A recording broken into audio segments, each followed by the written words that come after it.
Joshua chapter 9. The kings who lived west of the Jordan, on the mountain, on the plain, and on the sea coast as far as Lebanon, heard of these events.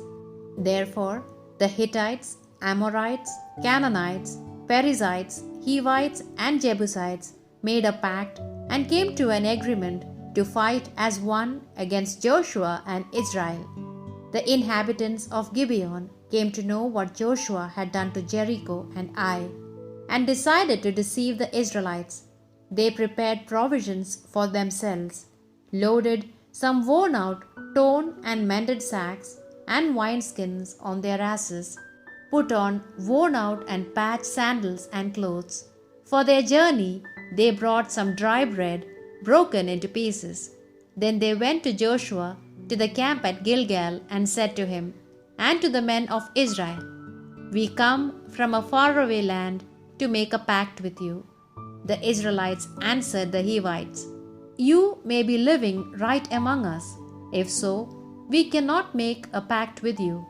They answered Joshua, "We are your servants." And Joshua asked them, "Who are you? Where do you come from?" They answered, "Your servants come from a very far country, and through the greatness of the Lord your God, we came to know of his power and all that he did in Egypt, and with the two kings of the Amorites who reigned in the eastern part of the Jordan, Sihon, the king of Heshbon, and Og, the king of Bashan, who lived in Ashtaroth. The leaders and the rest of the inhabitants of our country told us, 'Take provisions for a long journey. Go out to meet them and say to them, "We are your servants. May you make a pact with us. Look at our bread, which was warm when we took it from our houses as provisions for the journey, the day we set out to come and meet you. But see how dry it has become, and how it has broken into pieces. These wineskins that we filled up with wine were new. Now they are ripped and worn out. The clothes and sandals that we use have worn out because of the very long journey." The Israelites shared their food with them without having asked the Lord what must be done. Joshua made a treaty with them and entered into an agreement to spare them, which the leaders of the community sealed with an oath. 3 days after the agreement was entered into, the Israelites learned that these people lived near their own territory. On hearing this, the Israelites set out, and on the third day entered their cities of Gibeon, Chephirah, Beeroth, and Kiriath Jearim. They spared their lives because of what the leaders of the people had sworn to them by the Lord, the God of Israel. But all the people criticized their leaders. Then all the leaders said to them, "We have sworn to them by the name of the Lord, the God of Israel. Therefore, we cannot kill them. But this we can do.